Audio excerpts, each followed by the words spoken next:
à toutes et à tous, ravi de vous retrouver comme chaque jeudi ici même sur Télésud et sur numéro 23. Vous êtes de plus en plus nombreux à nous suivre et je vous en remercie. Merci de votre fidélité. Vous pouvez également, vous le savez, suivre sur la page Facebook et commenter, réagir quasi en direct, vous le savez, et vous êtes de plus en plus nombreux à le faire et c'est une très bonne chose. La page Facebook, elle s'appelle tout simplement Ça fait débat. Et sur Twitter, c'est F débat. Allez, au sommaire de cette édition, deux programmes. La première partie, eh bien, nous allons nous intéresser à la Centrafrique. Recrudescence des violences. Pourquoi les forces militaires n'arrivent pas à contrôler le conflit? Assistons-nous à un nettoyage ethnique? Vous parlez, on parle de cet exode envers les musulmans que dénonce justement Amnesty International. Deuxième sujet qui a retenu notre attention, Sud-Soudan. Reprise des négociations. La guerre civile a-t-elle été évitée? L'Union africaine a condamné clairement au début du conflit les violences. Alors on va en parler, vous savez, ici ça va susciter un débat. Ensuite nous irons en direction l'Égypte. 3e anniversaire de la chute de Moubarak. Souvenez-vous, rappelez-vous la transition démocratique douloureuse. Elle peine, les militaires à nouveau aux commandes. Engendre-t-il un sentiment de nostalgie? On va en parler parce que l'Égypte ici a occupé une grande place au sein de ce Ça fait débat. Et enfin, vous savez, on était dans le cadre d'une édition spéciale, justement, on en parle en seconde partie de cette émission, on va commémoration donc du protocole pour la paix en Afrique centrale. Cette initiative, on en parle, ce beau protocole. Pourquoi on en parle maintenant, 25 ans après? Et puis, quel sens donner à tout cela? Le président Sassou Nguesso, un personnage clé des négociations, on en parle tout à l'heure. En deuxième partie de cette émission, eh bien, direction au Palais des Congrès à Brazzaville. Nous y étions, eh bien oui. Tout à l'heure, nous avons rendez-vous avec cette édition spéciale où nous allons traiter du 25e anniversaire de la signature du protocole de Brazzaville sur la paix en Afrique centrale. Hommage également austral, oui, pas central, austral, absolument, oh là là, austral. Et hommage rendu à Nelson Mandela. Allez, vous le savez, le dicton n'a pas changé, ça fait débat, c'est maintenant et en toute liberté d'expression. C'est parti! Pour présenter et pour commenter, eh bien, un joli plateau. On va commencer. Tiens, d'ailleurs, je tiens à saluer Gabriel Barga, qui est souffrant, il est malade. Eh bien, mon cher Gabriel, si tu nous regardes, si vous nous regardez ce soir, on vous souhaite un prompt rétablissement à vous. Christian Wabé, bonsoir. Bonsoir, Adil. Alors vous êtes fondateur d'un journal ivoirien. Exactement, ça s'appelle Ivoire Business. Tout à fait. Et vous êtes le président de RPCI. RPCI AC. Exactement. C'est un parti politique ivoirien, d'opposition. Bon, allez, merci d'être avec nous. Merci. Face à vous, Olivier Zenirata, vous êtes le président du groupe Afrique.com, l'agence Afrique TV, Afrique Foot. Beau groupe, là, il se porte bien? Qui se porte bien sûr, qui se développe en même temps que se développe la communication en Afrique. Ouais, j'ai vu une belle audience aussi pour Afrique.com.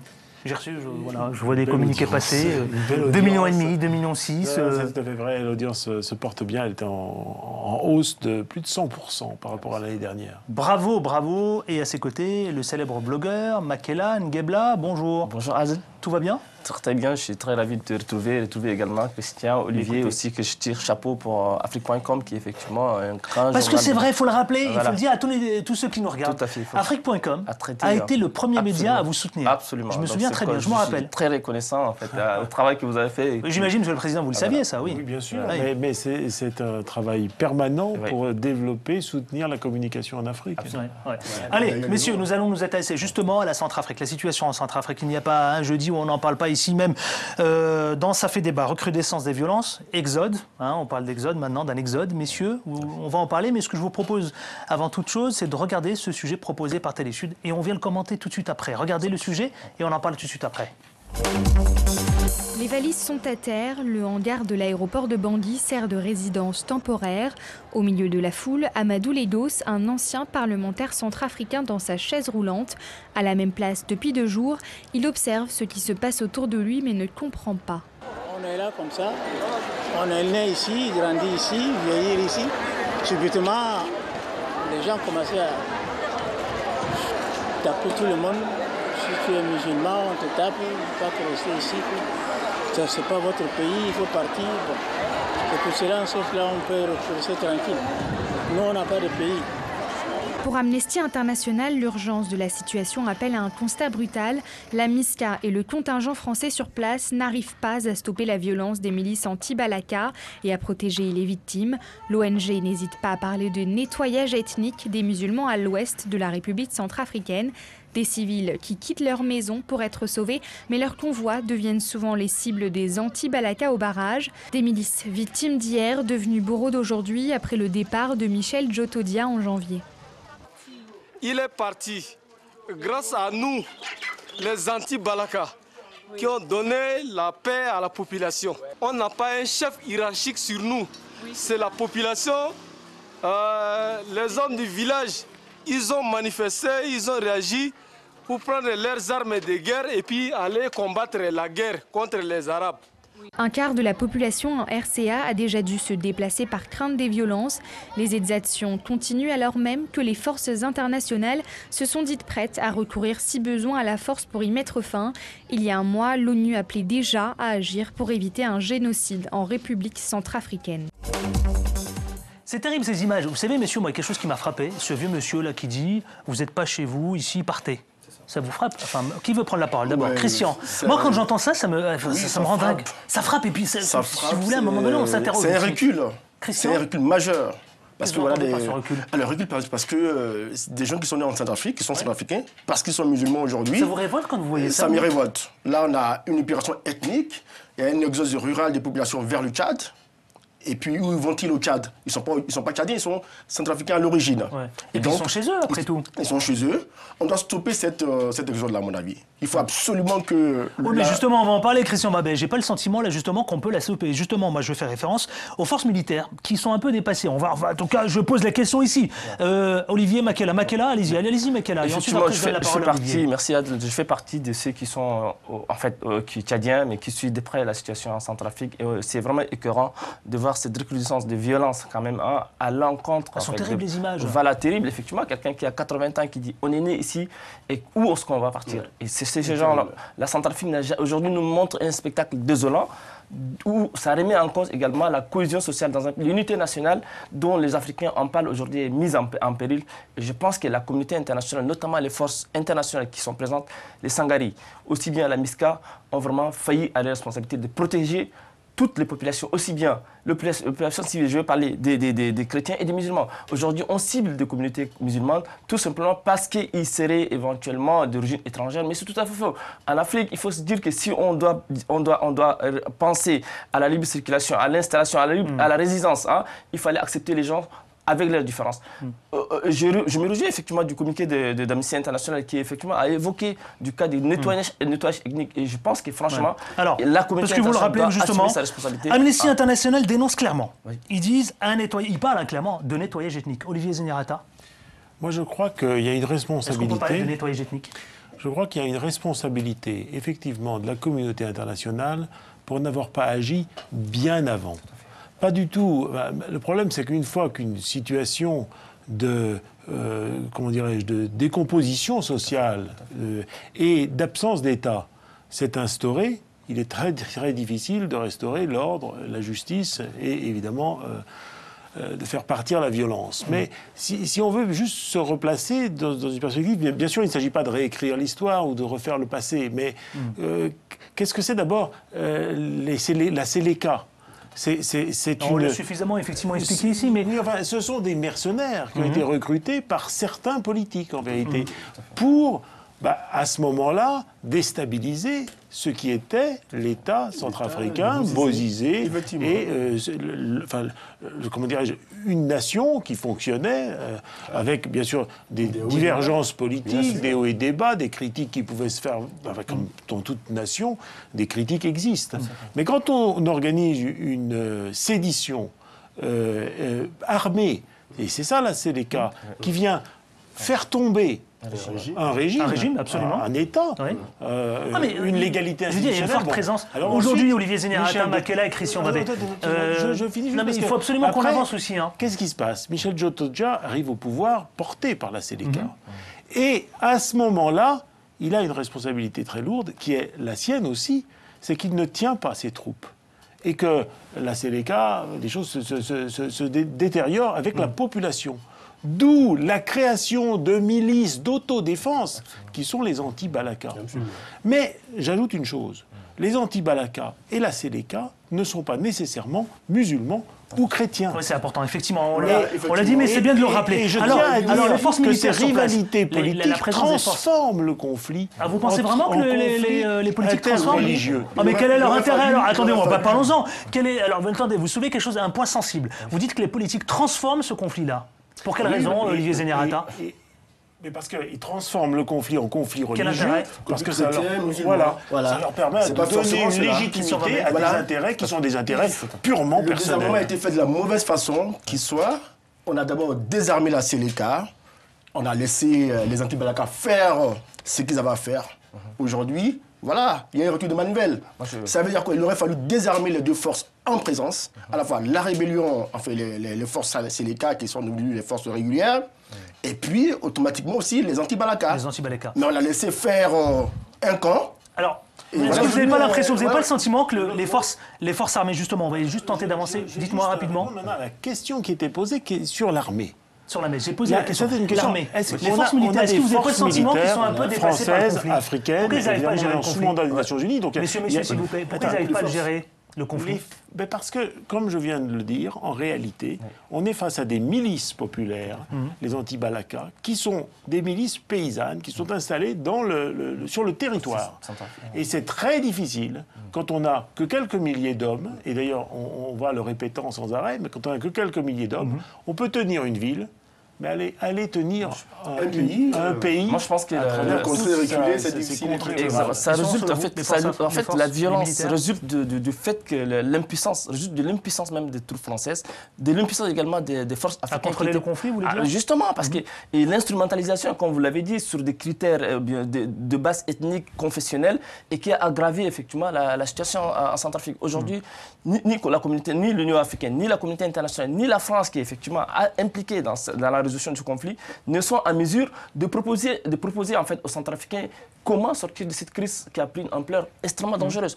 Et une fois de plus, il n'y a que les organisations internationales de défense des droits de l'homme, comme Amnesty International, comme Human Rights Watch, qui font un travail vraiment de plaidoyer assez fort et significatif sur le terrain. Mais on voit visiblement que les forces africaines et les Sangaris sont en train vraiment d'observer en fait, la répression, sinon les violences à l'encontre des populations musulmanes ou bien à l'encontre des populations des deux côtés. Franchement, il faut condamner la violence dans sa forme. En Je fait, pense que c'est bien dit, c'est justement dit. Voilà. C'est vrai, ce qu'il vient de souligner Makela. Voilà, il a faut son arrêter, importance, hein. Oui. il faut que les forces étrangères, Sangaris, Union africaine, comment dirais-je, onusiennes qui agissent sur le mandat de l'ONU, parce qu'en Centrafrique, les forces agissent sur le mandat de l'ONU.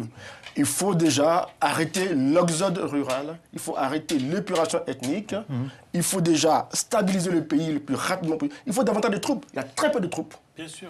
Et pour une population, C'est ce qu'a souligné voilà, le il y a très peu de troupes. Quand on veut s'engager, il faut Allez, s'engager messieurs. normalement. Autrement, c'est la voie des pendants qui est ouverte. Allez, en quelques secondes, s'il vous plaît, parce que nous sommes obligés de passer au second Ah, sujet. il s'agit de piller les ressources qui du profite pays. Voilà. On est bien d'accord. Donc, je veux dire il est possible que certains pays parce que qui sont la tout proches, la rébellion, je te dis, c'est Allez, une on va- rébellion.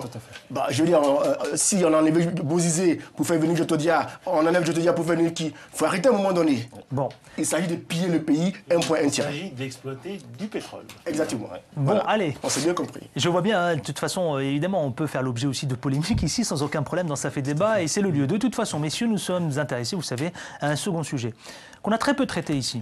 C'est le Sud-Soudan, reprise des négociations. Pas de sujet, mais des images qui vont défiler derrière vous, vous allez les voir, des illustrations qui vont venir animer justement cette thématique. La guerre civile a-t-elle été évitée? Qui veut prendre la parole? Makela. La guerre civile n'a pas été évitée parce que moi également je suis de près avec un intérêt la situation au Sud-Soudan du compte tenu de la proximité avec le Tchad. Donc aujourd'hui, vous savez, si vous avez entendu le porte-parole de la rébellion de Riek Machar qui a demandé le retrait des forces ougandaises qui sont présentes. Or, les Américains également ont demandé le retrait immédiat des forces ougandaises. Et l'Ouganda a un agenda au Sud-Soudan. Les Américains ont également un agenda au Sud-Soudan. D'ailleurs, et l'Union africaine, on les entend Exactement, pas du tout. l'Union africaine a complètement... Si, ils ont condamné au début du conflit. Justement. Mais là, on les entend plus du tout. Ils ne sont pas prononcés d'ailleurs sur ce L'Union conflit-là. africaine propose des calendriers qui ne sont pas respectés. Elle-même, elle ne respecte rien du tout. Et aujourd'hui, le Sud-Soudan n'est pas sorti de l'auberge d'une violence armée, d'une violence ethnique. Et que je pense que si on ne fait pas attention, ça va encore rébeloter et ça va être extrêmement dangereux. Et que personne ne pourrait... Il n'y a que les Américains qui sont sur place. Et les Américains eux-mêmes, vous le connaissez, ils ont un agenda particulier, ils ont des rapports particuliers avec le J'aime bien Sud-Soudan. vous me dites ça, vous les connaissez les Américains. Comme si j'étais moi-même complice. Mais juste, J'adore Makela, attendez. Moi, je veux bien tout accepter, mais j'aime bien, vous les connaissez, vous savez, alors, les Américains. Makela, je vous en prie, s'il vous plaît. Bon, allez-y. Makela, c'est clair, il a fait du pétrole. Absolument. Oui. Voilà, il a fait du pétrole. C'était une des questions que j'allais vous poser. Voilà, le Sud-Soudan, c'est que il gère le pétrole. Parce que l'enjeu, c'est pas le pétrole. Du Soudan. Donc, si le Sud-Soudan est déstabilisé, tombe dans des mains assez instables, le pétrole va aller dans les mains qui ne profitera pas au peuple soudanais. Donc, c'est là, parce qu'un vice-président qui est limogé pour cela on fait une rébellion, ça n'a pas de sens. Et puis, on voit qu'il n'y a pas une volonté réelle d'aboutir à la paix. Tout à l'heure, Makela a dit que l'Union africaine est absente. À qui profite les crimes? Enfin, elle a condamné, attention, messieurs, elle a quand même condamné au début du conflit, elle a clairement condamné les conflits, les violences au Sud-Soudan. Elle l'a, je veux dire. Moi, ma question était très claire tout à l'heure. Ce que je voulais, je vous donne la parole, Olivier Zenirata, c'était depuis rien. C'est-à-dire que le conflit, il est présent, il est là, et puis l'Union africaine a un peu disparu du paysage, elle ne se prononce plus du tout sur ce conflit. Olivier Zenirata. Bon, là aussi, je voudrais juste revenir sur le tout début du conflit. Qu'est-ce qui se passe? Il y a un président qui se retrouve dans une situation politique fragile et qui, du jour au lendemain, fait arrêter tous ses opposants. Ça s'appelle un peu un coup d'état civil, bien qu'il soit le président en exercice. En exercice, oui. C'est un peu un président qui fait un coup d'état civil pour se maintenir, pour ne plus avoir à parler avec ses opposants. On dit que les opposants voulaient faire un coup d'État. Absolument, en disant qu'eux voulaient faire un coup d'État. Vrai ou faux, on n'en sait rien. Alors, oui, enfin, c'est toujours un peu compliqué. Celui qui a arrêté les autres, c'est quand même lui. Absolument. Bon, alors après, évidemment, il y a des réactions qui se traduisent, parce que comme chaque homme politique a un ancrage régional. Alors évidemment, ça se traduit par une rébellion, ou du moins des actes violents, dans certaines régions, et de certaines régions par rapport aux forces qui soutiennent le président qui est à la tête de l'État central. Malheureusement, depuis lundi, il faut aller vers une solution politique. Il n'y a pas un problème justement, quelle est politique. la solution? C'est quoi cette solution politique? Est-ce qu'elle est envisageable, là, justement? Elle est tout à fait envisageable. Elle est envisageable, cette solution? Il faut que l'Union africaine prenne en main les choses pour qu'il y ait une solution africaine à ce conflit. Absolument. C'est possible. Alors, il faut que les deux parties... Une solution, j'ai bien compris, messieurs, vous parlez de solution rapide, mais une solution quoi? Solution politique, ça passe par quoi? Je voudrais souligner le fait qu'on ne peut pas parler là d'un conflit, par exemple, interethnique, de longtemps entretenu. C'est pas de ça qu'il s'agit. Il s'agit... C'est un État très jeune. Voilà, c'est un État qui est né il y a juste quelques années. Voilà, il est très jeune, il est très riche, et ces gens qui jusque-là n'avaient pas le pouvoir sur leur propre État doivent se le partager. Le partage doit se faire démocratiquement et politiquement. Voilà. Il ne peut pas se faire les armes à la main. Et il faut que l'Union africaine aide le Sud-Soudan dans sa maturation politique. Voilà. Mais c'est une solution politique. Absolument. Mais écoutez, malheureusement, l'Union africaine subit les ingérences effectivement de l'Ouganda, du Soudan aussi, effectivement, du Soudan, de Khartoum. Khartoum qui a une mémise également sur l'Union africaine, et il faut qu'on le dise. Hein. Donc l'Union africaine, elle est liée par rapport à un schéma, en fait, même si classique, faut-il le dire, à proposer en fait, aux Sud-Soudanais qui effectivement bute aujourd'hui à une impasse politique très grave. Là, aujourd'hui, on assiste à un conflit. Comment vous envisagez-vous la solution? Est-ce que, de la même façon, comme le propose, le suggère Olivier Zenirata et Christian Babé, est-ce que ça passe par une solution politique? Je pense qu'il faut aller au-delà de l'Union africaine. Il faut maintenant impliquer les Nations Unies. Vous dites aller au-delà. Christian Babé propose la solution inter-africaine. Vous, Olivier Zenirata? Moi aussi, je préfère une solution africaine.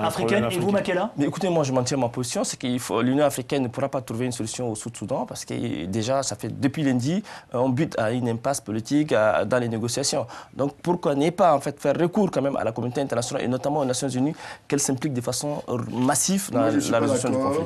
Parce que les Africains, justement, c'est le lieu. Sans mur, peuvent régler leurs problèmes en Afrique.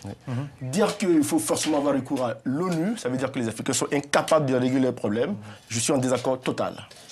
Moi, je dirais que la suite de notre programme, qui va parler du protocole de Brazzaville, est un exemple aussi. Voilà, on a c'est un moment où les Africains prennent en main une négociation en Afrique et elle aboutit sur un problème africain et elle aboutit à une paix qui est quand même durable jusqu'aujourd'hui. Mais il ne faut pas prendre les Nations Unies comme étant en fait une entité extra-africaine.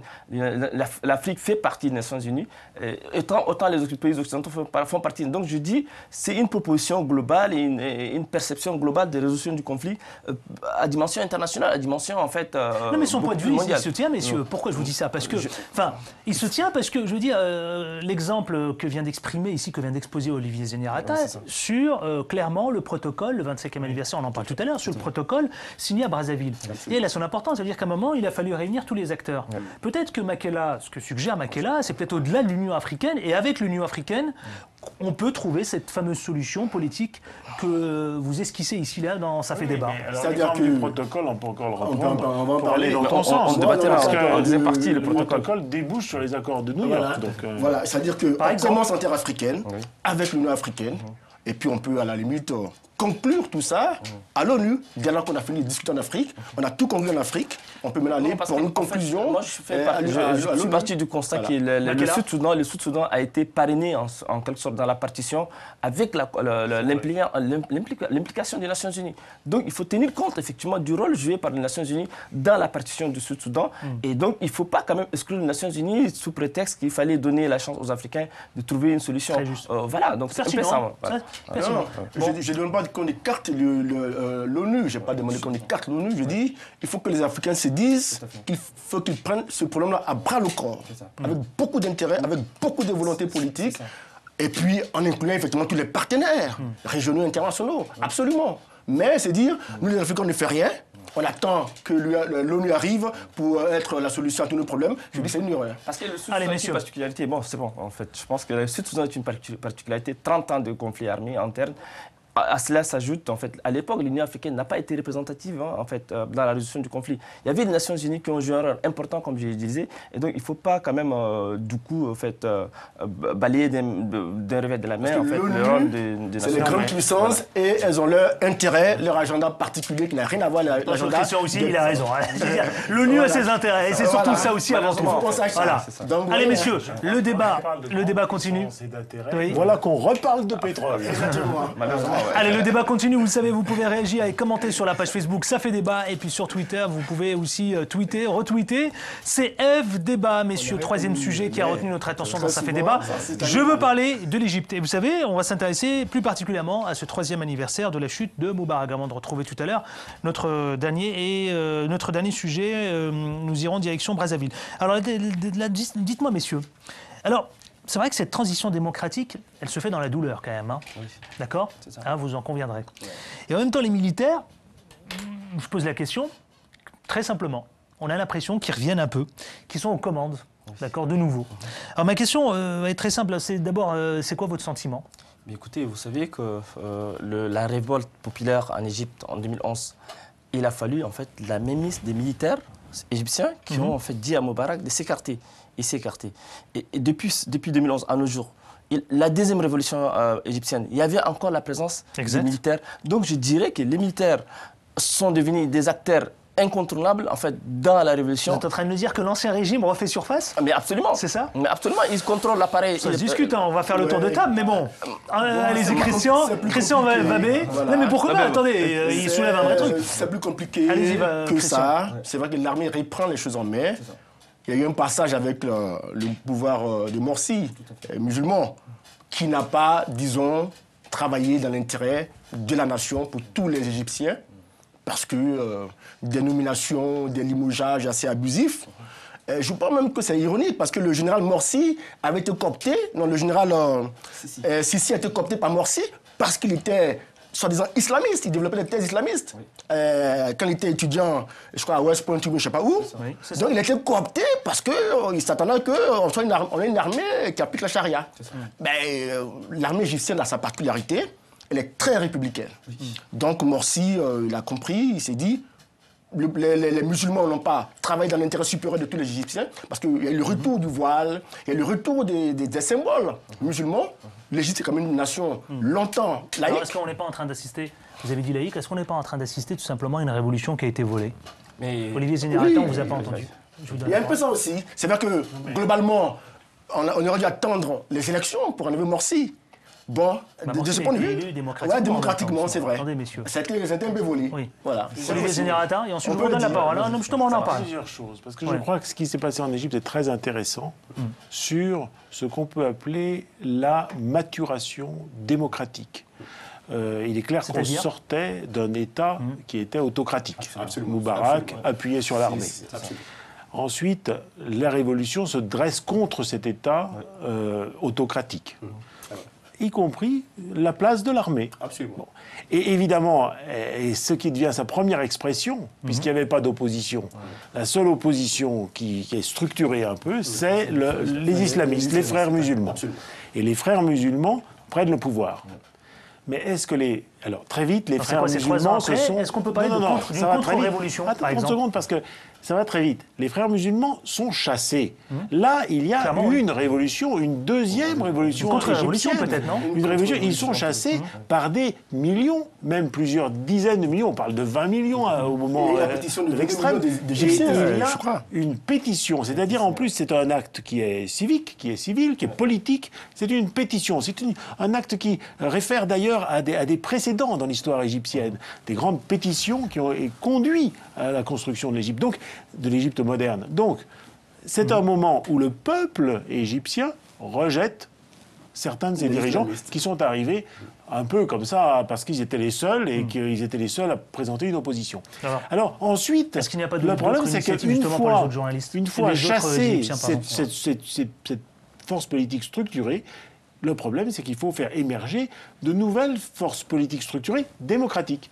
Et c'est là l'exercice très difficile dans lequel l'Égypte est actuellement et dont on ne peut pas dire pour l'instant comment il va, sur quoi il va Absolument. aboutir. Elle peine, Mais justement. vous Elle y savez, arrive avec beaucoup vous de mal, savez, justement, il y a messieurs. des personnalités comme Messieurs. Mohamed El Baradei, par exemple, dont on a qui parlé, hein. regroupent derrière eux beaucoup d'Égyptiens. Et je ne suis pas absolument certain que s'il y a des élections dans quelques mois qui sont organisées, Organisées, ouais. le maréchal Al-Sisi, puisque maintenant il est Le maréchal, maréchal. sera automatiquement élu. Je n'en suis pas certain, parce que le peuple égyptien a fait preuve, au cours des tout derniers mois, de sa très grande maturité politique. Oui. Moi, ma crainte, Vous êtes d'accord là-dessus Moi, Et puis quelle initiative surtout, s'il vous plaît, messieurs, parce qu'on va tenter d'avancer, ça va très très vite. Quelle C'est ça. initiative aussi pour les Égyptiens? Quelle autre est une initiative pour les Égyptiens? Alternative Il y a par ça rapport aussi. à une alternative. Bah absolument, monsieur. Mais écoutez, face à cette situation de violence répétée, des explosions qui se font de gauche à droite, l'Égypte est entrée dans un cycle de violence en fait terroriste. C'est pas où- une initiative où on est d'accord, parce que vous avez soulevé tous le point, les frères musulmans d'un Oui, côté, les c'est militaires de l'autre. hein. Oui. Voilà. Et l'initiative ne peut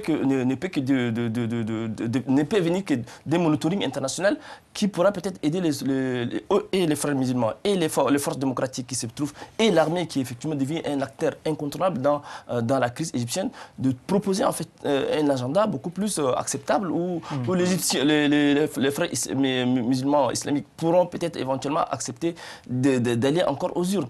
Or, avec ce qui est en train de se passer du jour au lendemain, les violences voilà, quoi, à l'encontre des populations civiles, à l'encontre des leaders politiques, on pense qu'on bute quand même à une impasse aussi en Égypte. Hein. Christian Moi, je Babet, me dis que le pouvoir appartient au peuple égyptien. j'aime bien vous dites ça avec... alors vous, pardonnez-moi, vous dites ça, mais en même temps, ils l'ont élu, Morsi. Effectivement. Et l'armée est en train de... L'armée Ils est l'ont en élu, train ils l'ont délégitimé, en fait. La question se pose, est-ce qu'ils l'ont vraiment chassé? C'est clair. On peut le dire d'une certaine façon. C'est vrai qu'on peut discuter là-dessus, Oui, on mais peut débattre là-dessus. Mais aujourd'hui, même l'armée a senti que le pays était instable. Donc si aujourd'hui l'armée prend le pouvoir, qu'elle sent que la population fait preuve, rêver encore pour exiger le retour à la démocratie, je crois que l'armée égyptienne est républicaine. Elle pourrait encore, comme elle a fait avec Moubarak, céder encore le pouvoir aussi. Mais donc Je crois que le général Sissi, il ne sent pas que le pays est assez stable, et comme l'armée est le dernier rempart. Mais avant cela, il faut des institutions fortes. On a vu Morsi qui avait tous les pouvoirs. Il n'y avait aucun garde-fou. Oui, absolument. Et donc, ça a permis le lien à beaucoup de dictatures, quelque part. Donc la révolution a été volée, comme Voilà, la voilà. révolution populaire égyptienne a été Absolument, volée, voilà. récupérée. Voilà. Et aujourd'hui, on n'entend plus en fait le Mohamed El Donc j'ai bien fait de Baradei. vous poser la question, une révolution volée. Voilà, oui, tout elle à a été fait. un peu volée, voilà. Elle est un peu volée, voilà, donc nous, Un peu. Allez, en quelques secondes. S'il vous plaît, C'est Olivier pas Zénérat, en facile, quelques secondes. mais un peu volé quand Je même. voulais juste dire quelque chose qui va faire débat. Mais au moment où... Sauf que là, on a plus du tout le temps Et pour ça fait déjà débat. Parce que nous sommes Qui fait la obligés, polémique, messieurs, qui fait la polémique. d'avancer. Là, Allez. je réserve, j'ouvre une polémique. Allez, Mais Olivier, allez-y. Vous savez, ce à quoi on a assisté, malheureusement, dans cette décennie noire en Algérie. C'est ça. Après que l'élection des islamistes au pouvoir avait été bloquée par les forces civiles et militaires algériennes, refusant. Bon. Qu'est-ce qui s'est passé? Il s'est passé que les islamistes se sont lancés dans une guerre, une guérilla, une guerre intérieure, une guerre aux civils et aux militaires qui était livrée en Algérie même et qui a tué énormément d'Algériens et dans les élites comme dans le peuple. Et c'est Personne le n'est pas peuple libre. algérien qui a été armé et qui a lui-même nettoyer, entre guillemets, le pays des terroristes Vous voulez islamistes. dire par là que Je les pense Égyptiens que eux-mêmes le vont peuple nettoyer égyptien Voilà. aura à faire ce travail Effectivement. par lui-même. Évidemment, lourd travail. en appuyant l'armée, parce que l'armée ne peut Allez, pas... messieurs, Mais Olivier, seule- mais- Nous voilà, sommes obligés, c'est pardon bon, messieurs, c'est mais bon. il va falloir qu'on avance parce qu'on a quand même un sujet à traiter et puis une édition polémique, spéciale. mais bon, pour Mais la j'ai vu polémique, Olivier voilà. Zénérat, j'aime bien, vous ouvrez la polémique et puis ensuite, la patate chaude, je vous la laisse et je m'en vais, etc. Messieurs, mardi 11, mardi dernier, donc mardi 11 février, s'il vous plaît messieurs, s'il vous plaît, mardi 11 février, donc mardi 11 dernier, c'était le 25e anniversaire de la signature du protocole de Brazzaville sur la paix en Afrique australe, messieurs. Ce que je vous propose à vous de commenter cette actualité, c'est de regarder attentivement ce sujet proposé par l'agence Afrique TV qui était sur place même à Brazzaville, en direct du palais, pas en direct, enfin en différé, au palais des congrès à Brazzaville. Regardez. Ce mardi, la capitale congolaise abrite la commémoration du 25e anniversaire du protocole de Brazzaville pour la paix en Afrique australe. Initialement prévu le 13 décembre dernier, l'événement a finalement eu lieu ce 11 février 2014 en raison de la mort de Nelson Mandela. À cette occasion, de nombreuses personnalités internationales ont foulé le sol congolais.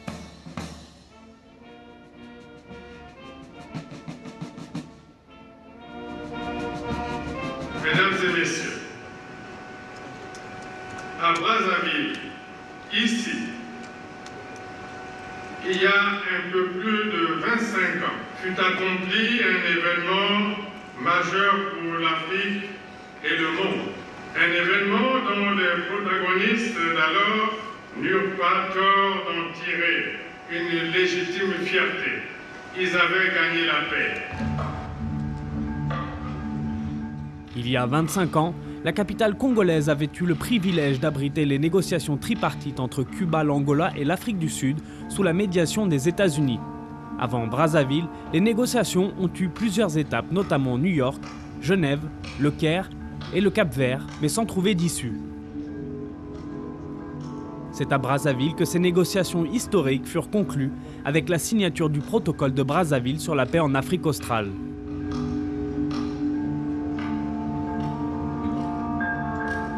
Un jour mémorable, au cours duquel fut en réalité scellé le destin de la nouvelle Afrique australe à travers un acte historique et fondateur. Le protocole de Brazzaville sur la paix en Afrique australe.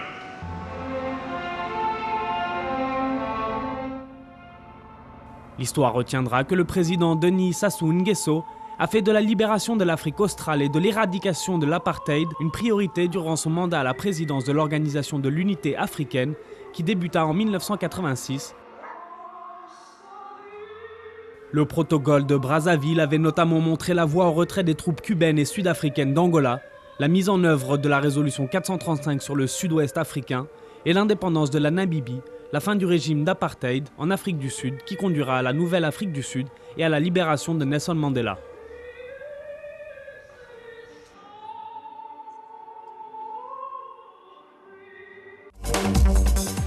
Alors, comme évidemment la seconde partie, restez avec nous, puisque ne manquez pas ce grand rendez-vous, là, justement, juste après, là, les quelques minutes qui arrivent, et justement, juste après le billet d'humeur proposé par Doc Gynéco, tout à l'heure, nous allons assister à cette édition spéciale Brazzaville sur la paix en Afrique australe. Messieurs, on va faire un tour de table. On a beaucoup, évidemment, on s'est beaucoup étalé sur l'Égypte. Première question, Olivier Zenyatta. Pourquoi on en parle maintenant, 25 ans après, Olivier Zenyatta? Pourquoi maintenant? Précisément, vous avez entendu, on n'a parlé que de guerre. Et là, on est face à la commémoration d'un acte qui a permis de sortir de la très longue période de guerre qu'avaient connue l'Afrique du Sud, la Namibie et l'Angola. La Namibie n'existant même pas, la résolution des Nations Unies créant la Namibie et étant même restée lettre morte parce qu'elle était occupée par les troupes sud-africaines. Mais quel sens lui donner aujourd'hui à cette commémoration, à cette célébration? Déjà, vous voyez que c'est une manière, la manière dont s'est passé ce travail diplomatique de fond entre des gens qui ne pouvaient même pas se parler.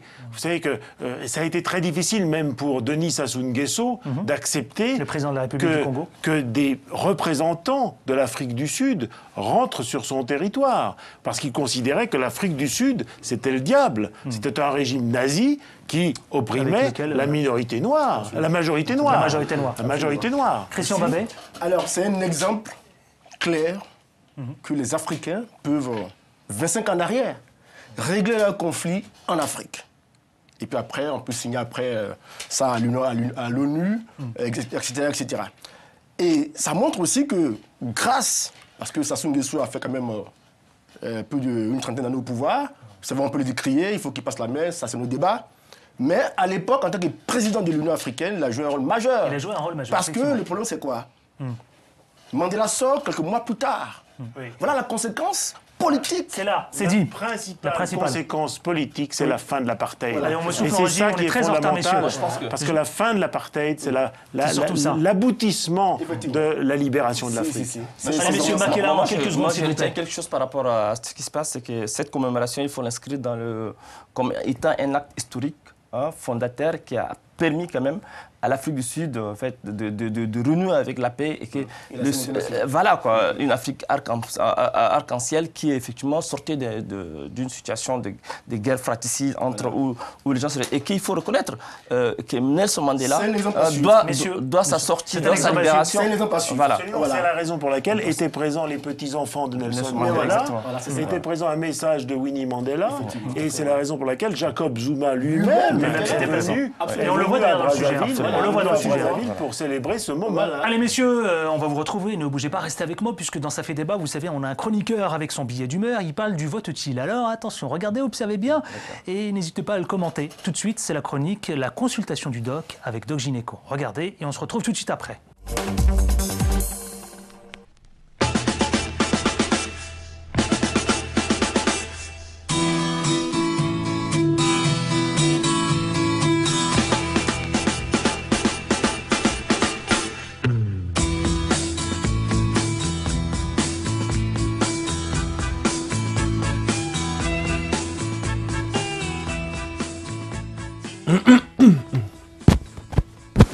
On dirait que je vais chanter là tout de suite. Mais non. Ouvrez votre livre du doc au chapitre « L'utilité du vote ». Vous avez vu ce qui s'est passé pour moi la dernière fois que je m'y suis risqué. Alors attention.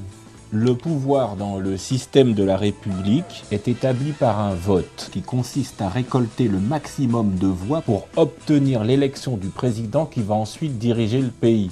On est d'accord? J'ai des amis qui veulent me comprendre vraiment bien. Les électeurs vont lui donner leur voix. Il n'aura pas d'autre choix que d'exprimer ce qui lui sera transmis par ses électeurs. Non, je réfléchissais avant... J'entendais dans ma tête les demandes que certains peuvent avoir sur certains sujets. Je me disais, mais vous êtes fous. Ça dépend, il y en a, c'est sur le cannabis, un autre, ça va être sur la sexualité, devenir musclé, ça dépend.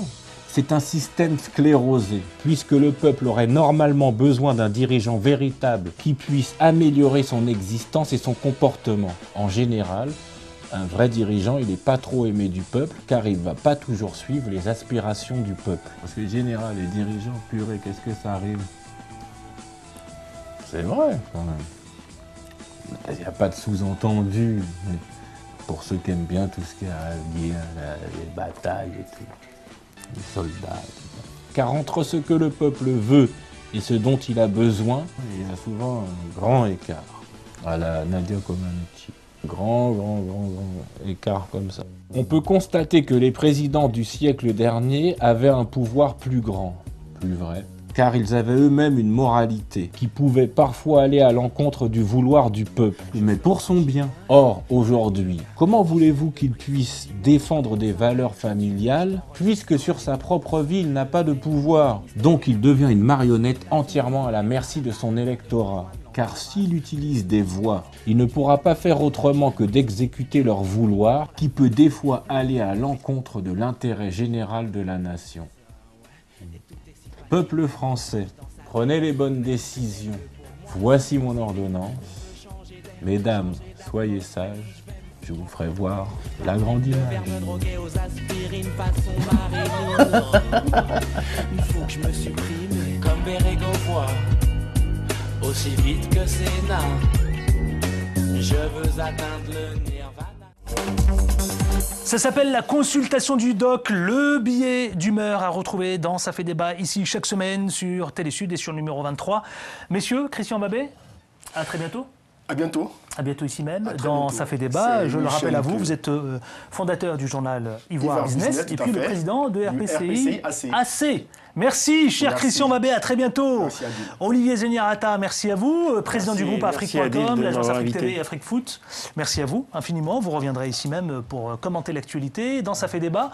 Makellan Gebla, blogueur, journaliste. Absolument. Rappelez votre blog quand même. Le blog de Makaïla, qui est très connu déjà. Oui, bien sûr, mais rappelez-le, même s'il est très connu. Makaïla, on va le faire connaître encore plus si vous voulez. Makaïla.overblog.com.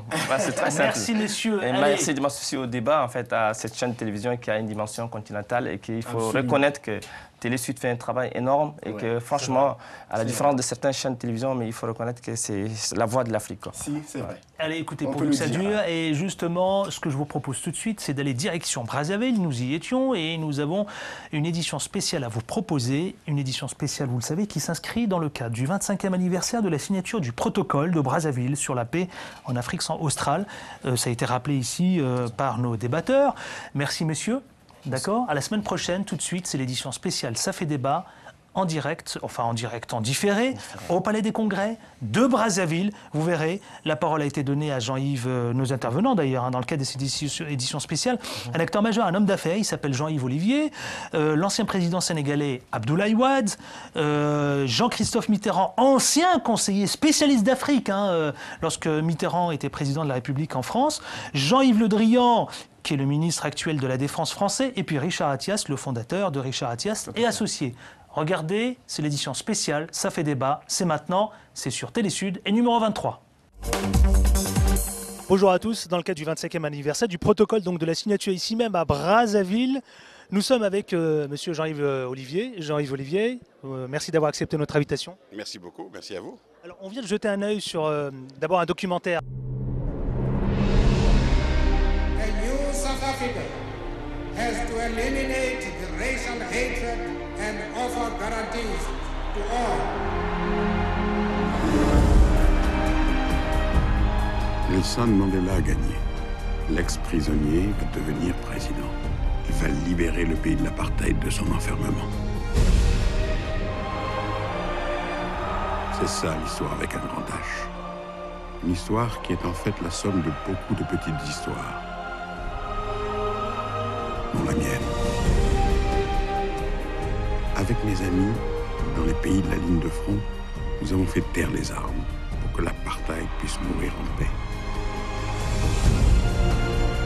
Je suis moi-même ce jour-là dans le stade de Soweto. Mandela ne sait rien de moi. Rien de mon histoire secrète, qui pourtant se mélange à la sienne.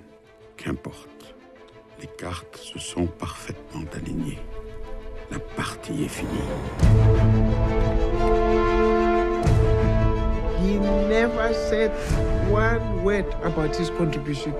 Je pense que Jean-Yves Olivier, de toute façon, appartenait au service français. The chance of being a double agent who didn't care about this. When you have a man like Jean-Yves, nothing will leak, but the results will be brought about. And that's what he did. He would have played whatever other role, but not a political one. What he was looking for, I'm not sure, because he never asked me money. Il y a des moments où la politique doit être plus souple. Et pour être souple, elle a besoin de secrets. The mysterious businessman, codenamed Monsieur Jacques, played a leading role in the delicate negotiations which led to the multiple prisoner swap in Maputo, Mozambique earlier this year. He was one of the first to figure out the great secret of Africa. Personne n'est au courant de ce que je fais. J'étais tout seul. Tout seul.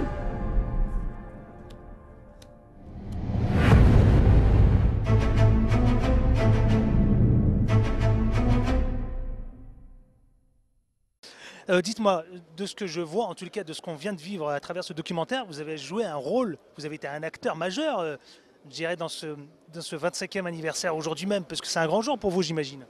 Oui, enfin, je peux dire que j'ai joué un rôle majeur. Non, nous avons joué.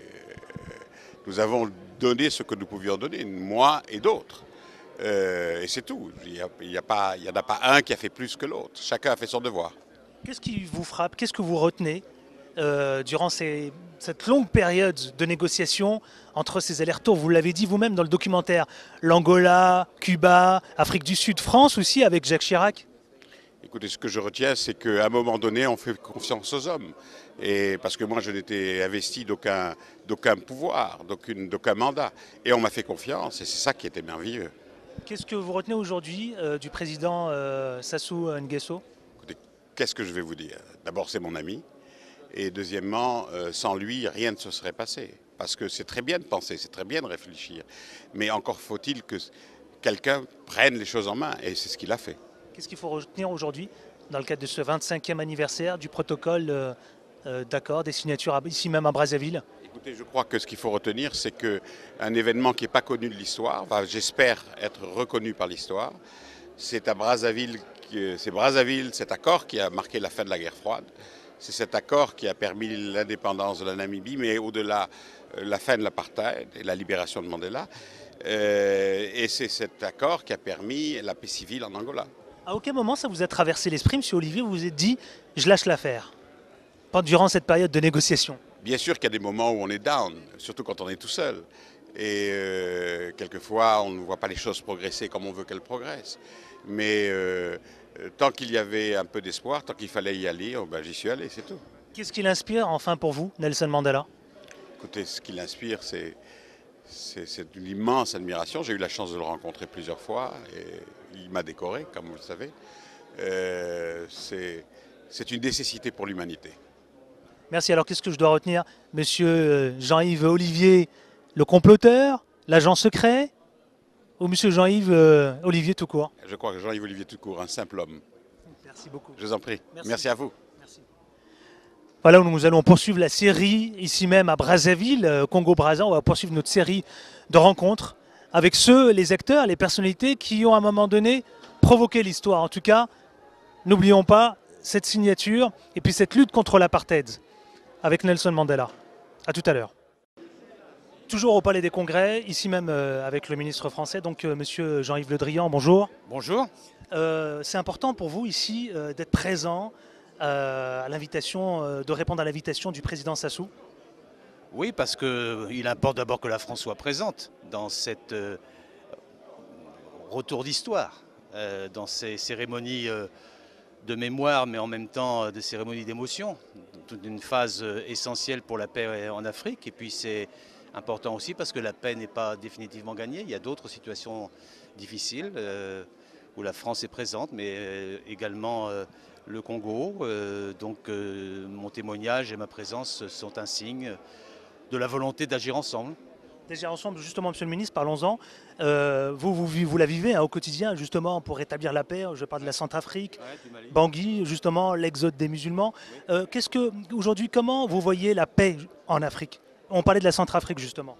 En Centrafrique, la paix, elle passe par le respect de la résolution des Nations Unies qui signifie le désarmement de tous, de manière impartiale, le désarmement de toutes les milices, le désarmement de tous les brigands. Et la responsabilité de l'opération Sangaris, des forces françaises, mais aussi des forces africaines, c'est bien d'atteindre cet objectif pour pouvoir permettre ensuite la transition politique indispensable. Monsieur le ministre, dernière question. Quel rôle de la France pour rétablir la paix dans des zones sensibles en Afrique, sur le continent africain? C'est d'abord la responsabilité des Africains, c'est d'abord la responsabilité de l'Union africaine, c'est d'abord la responsabilité de la communauté internationale. Mais la France, en raison de sa place dans le monde, de son rôle au Conseil de sécurité, doit être là pour assister, soutenir quand on le lui demande. Comment vous voyez l'avenir de la Centrafrique? Dans la paix, mais il faut que toutes les parties comprennent que la période des vengeances est terminée et que si c'est nécessaire, la force interviendra pour faire respecter les décisions des Nations Unies. Merci Monsieur le Ministre, merci infiniment. Voilà, nous étions ici au Palais des Congrès, donc en édition un peu spéciale, ça fait débat, vous l'aurez remarqué, hein. Ce n'est pas le plateau habituel, mais nous rencontrons les différentes personnalités, les acteurs. Nous allons poursuivre évidemment notre chemin pour aller rencontrer d'autres personnalités ici même. Je suis avec l'ancien président sénégalais, Monsieur Abdoulaye Wade. Bonsoir, merci d'avoir accepté notre invitation. Dites-moi, c'était important pour vous d'être ici, présent Non, attendez. C'est important, je ne peux pas dire que c'est important pour moi.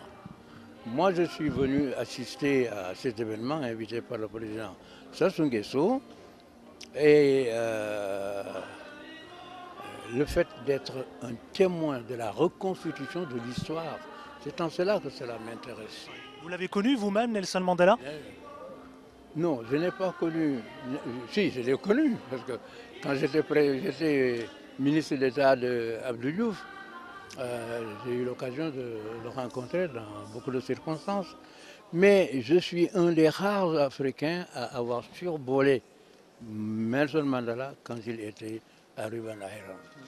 Parce que j'avais été invité à l'époque, avec un certain nombre d'Africains, par le gouvernement sud-africain qui nous avait dit « Venez voir ce que c'est que l'Afrique du Sud dont vous entendez ». Je lui ai dit « Je vais y aller ». À la seule condition qu'on ne me demande pas de parler et à cette occasion, donc je l'ai survolé alors qu'il est dans la prison. Président Wade, c'est ma dernière... Mais j'ai toujours soutenu l'ANC, comme vous le savez, et le MPLA. C'est ma dernière question, Président Wade. Finalement, qu'est-ce qu'on peut retenir de cette journée-là, ici à Brazzaville? Écoutez, ce qu'on peut retenir, c'est que ce qui a été dit, l'essentiel est connu par certains privilégiés ou certains qui sont dans la politique, mais c'est la première fois qu'on reconstitue l'histoire avec les acteurs. Et c'est cela qui est extraordinaire. La paix en Afrique, c'est possible? La paix est possible. Je ne suis pas pessimiste. Moi, je suis un libéral, je suis optimiste. La paix est parfaitement possible. Merci beaucoup. Merci beaucoup infiniment. Merci, voilà. C'était donc avec l'ancien président sénégalais, M. Abdoulaye Wade, ici même au Palais des Congrès à Brazzaville. Merci à vous.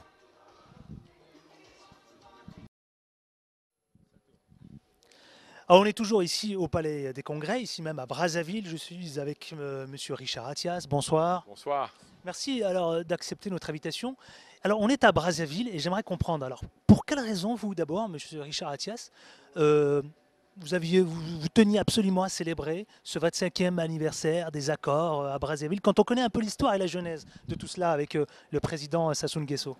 Écoutez, en fait, moi j'ai répondu présent à cette demande du président Denis Sassou Nguesso il y a quelques mois d'aider le Congo, la République du Congo à célébrer cela pour deux raisons. Pour être tout à fait franc, bien que je sois bien plus âgé que 25 ans, je ne me souvenais pas totalement et j'ignorais les tenants et les aboutissants précis de ce qui s'était passé il y a 25 ans. Et donc je pense qu'il y avait un devoir de mémoire dans un continent dont plus de 60% de la population a moins de 25 ans, de faire savoir cela aux jeunes. Et c'est pour ça qu'au-delà des 800 personnalités qui étaient invitées ce soir, les informations, ce qui s'est passé, les messages, les tables rondes ont été diffusés à la télévision, ont été diffusés sur le net. Il y a eu un débat hier. Voilà, donc premièrement, premier objectif qui m'a beaucoup motivé, les jeunes. Vous savez que les jeunes sont mon obsession. Je veux que les jeunes sachent, soient fiers de ce que l'Afrique a accompli, de ce que leur pays a accompli, quel que soit le pays. C'est très important, je me souviens très bien. Historique et pédagogique. La deuxième raison, c'est que c'était un excellent prétexte pour parler de la paix. La paix, pourquoi? Parce que moi qui suis très impliqué sur des plateformes économiques, qui essayent de me battre à travers nos fondations pour que le développement économique instaure une stabilité politique dans les pays, eh bien, on a constaté que s'il n'y avait pas de paix, il n'y aurait pas de développement économique. Donc pour créer ce cercle vertueux, il était intéressant de s'arrêter quelques heures, comme nous l'avons fait aujourd'hui, avec des prix Nobel de la paix, avec des personnalités politiques. Quel était essentiellement, monsieur, pardonnez-moi de vous interrompre, monsieur Richard Attias, mais quel était essentiellement aujourd'hui, même à Brazzaville, le message, le principal message, l'enjeu, si tant est de dire qu'il y a un enjeu? Oui, il y a un enjeu. Il y a un enjeu, c'est d'arriver à ce qui peut pour certains paraître une utopie, c'est avoir une Afrique totalement pacifique. Il y a malheureusement quelques conflits. Vous pensez vraiment, quand on pense à la situation en Centrafrique, l'insécurité qui règne en ce moment au Mali, par exemple? Mais justement, c'est parce qu'on regarde dans le rétroviseur et qu'on voit ce qu'il s'est passé il y a 25 ans, c'est-à-dire à peine une génération, où qui aurait pu imaginer un seul instant que l'apartheid serait battu, qu'il y aurait autant de choses qui se seraient produites de positives, que Nelson Mandela serait sorti et qu'il serait carrément devenu président de son pays. Mais personne. Qui aurait pensé? Parce que vous savez, cet élément-là, il n'est pas anodin, il n'est pas qu'africain.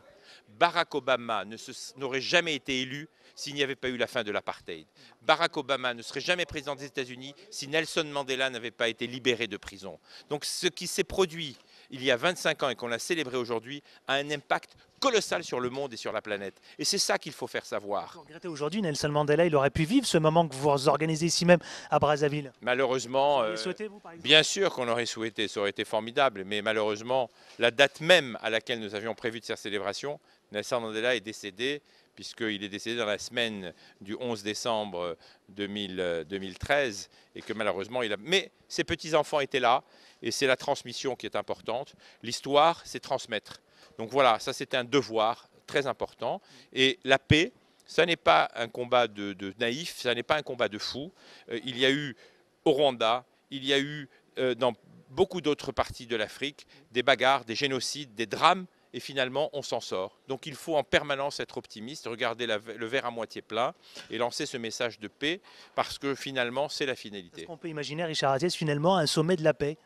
Eh bien, écoutez, quand j'entends organisé par vous, propulsé ici même en Afrique. Alors je ne sais pas où, dans quel pays d'Afrique, mais le président Denis Sassou Nguesso. C'est possible? Bien sûr que c'est possible. Et le président Denis Sassou Nguesso, je ne sais pas s'il s'en est rendu compte, mais dans son discours de clôture, en annonçant la création d'une fondation pour la paix, quelque part a lancé la première pierre de ce qui pourrait être demain matin le véhicule, le catalyste également pour accueillir des sommets de la paix qui se tiendraient en Afrique. C'est des débats que nous avons depuis très longtemps. Nous en avons eu même avec l'ancien président Wade il y a plusieurs années à Dakar, où il envisageait même de dédier l'île de Gorée à une maison de la paix confiée à des prix Nobel de la paix. Enfin, Richard Attias, pour celles et ceux qui vous regardent, Nelson Mandela, qu'est-ce qu'il inspire pour vous? Écoutez, moi j'ai eu le privilège de rencontrer Nelson Mandela, de l'accueillir, de discuter avec lui quand j'organisais le forum de Davos. Je ne retiendrai qu'une chose, mais il y en a énormément, c'est que quand Nelson Mandela et moi avons eu le privilège de pouvoir, dans des circonstances tout à fait amusantes, nous tenir par le bras et marcher l'un et l'autre pour nous retirer et discuter, je lui avais posé une question: Monsieur le Président, pourquoi tout ça? Qu'est-ce qui vous a fait tenir? Qu'est-ce qui vous a fait résister au-delà de ce combat interracial? Il avait une très jolie phrase qui m'a personnellement beaucoup inspiré, qui a inspiré la création de nos fondations, c'est de dire tout ça c'est pour les jeunes, tout ça c'est pour les générations futures. Voilà, donc il est incontestablement l'une des icônes de notre temps et je crois que c'est très important de lire Nelson Mandela, d'apprendre Nelson Mandela. Il a eu un sens de la formule très fort, qui chaque mot, chaque comment dirais-je, formule était un message philosophique. Voilà, et donc il est incontestablement un des grands penseurs de notre temps, au-delà d'avoir été un humaniste et un chef d'État. Je pense que le message est clairement passé ici même dans le cadre de cette émission. Merci infiniment. Merci à vous. D'avoir été parmi nous. Écoutez, merci à vous. Merci. Donc c'était dans le cadre de cette édition spéciale Ça fait débat. Ici même, À Brazzaville, Congo, donc Brazza, initié donc par l'ensemble des personnalités qu'on a organisées ici. Alors vous savez, vous avez la page Facebook Ça fait débat, vous pouvez intervenir, commenter, réagir.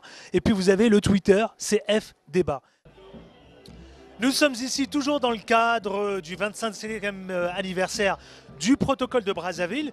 On est un peu ici, là, vous le voyez, comme ici, là, dans une soirée un peu spéciale dédiée justement à cette commémoration, à cette célébration. Je suis avec un ancien conseiller, spécialiste d'Afrique, on est bien d'accord, Jean-Christophe Mitterrand. Bonsoir, merci d'être avec nous. Bonsoir. Dites-moi tout d'abord deux petites questions. La première va être très simple. C'est une question, que représente pour vous toutes ces négociations que vous avez vécues durant toutes ces années? Un très gros travail. Bon, mais ces négociations, on parle du 25e anniversaire de la signature du protocole, mais qui a été un premier aboutissement à des négociations qui ont duré déjà beaucoup plus longtemps, pour arriver à l'indépendance de la Namibie, à la fin de la guerre civile en Angola, à la fin de l'apartheid, la libération de Mandela, etc. Le protocole de Brazzaville a été, j'allais dire, d'une certaine manière, la première pierre visible, officielle. Et tout a été...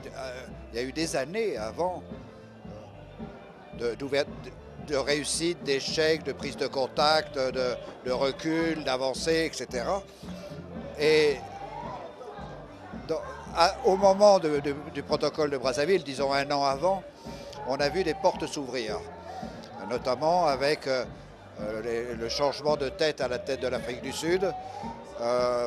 Il y a eu un dialogue qui a pu s'établir entre les différentes parties. Nous n'étions pas directement dans les négociations, je parle de la France, mais nous étions une sorte d'accompagnateur qui pouvait donner confiance sur les paroles échangées entre les différentes parties. Une sorte de, comment on pourrait dire, de conscience. Monsieur Mitterrand, vous-même, vous y avez cru jusqu'au bout? Ah ben ça pouvait échouer à tout moment, mais des échecs, il y en avait eu d'autres. Un échec peut amener une victoire un peu plus tard. Bon. Non, il y a eu des échecs, il y a eu des avancées, il y a eu des reculs. Bon, puis le protocole de Brazzaville a été le point final, le premier point final. En tant qu'ancien conseiller d'Afrique, justement, quelle a été l'implication précise du président Mitterrand? Dans le film, vous avez pu voir qu'il y a eu un voyage secret. Bon, ils ne sont pas rentrés dans les détails, mais il y a eu un voyage secret en Afrique du Sud. C'était en Afrique du Sud. N'oubliez pas qu'elle était sous sanction, que les contacts politiques étaient officiellement interdits avec le régime de l'apartheid. Donc, par exemple, je n'avais pas le droit d'aller en Afrique du Sud, je n'avais pas le droit de rencontrer des politiques. Bon. Les sanctions, il les fallait comme pression, mais à un moment, il faut bien discuter.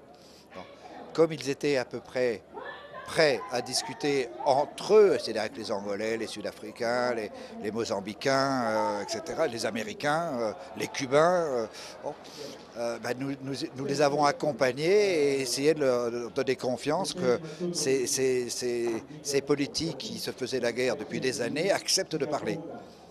C'était pas forcément facile, c'était plus psychologique que politique, mais on était obligé de passer au niveau international, on était obligé de passer outre certaines sanctions, mais c'était pour le bien.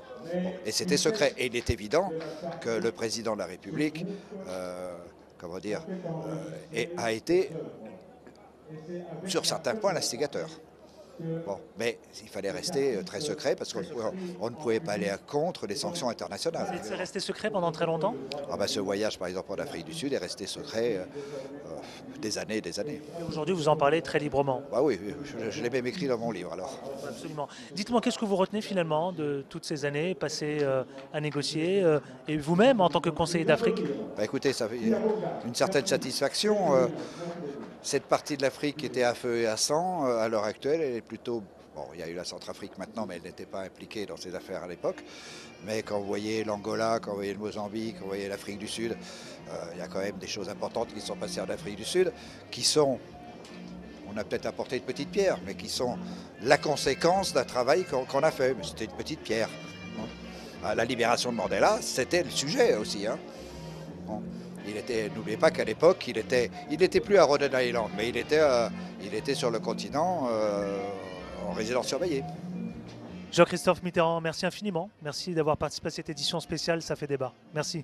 Voilà, on va tenter de passer la soirée ici même, vous le verrez. Venez, on va découvrir le gala de ce soir, le dîner de gala proposé par le président Sassou Nguesso. Venez voir, ce sera la dernière image de l'édition Ça fait débat.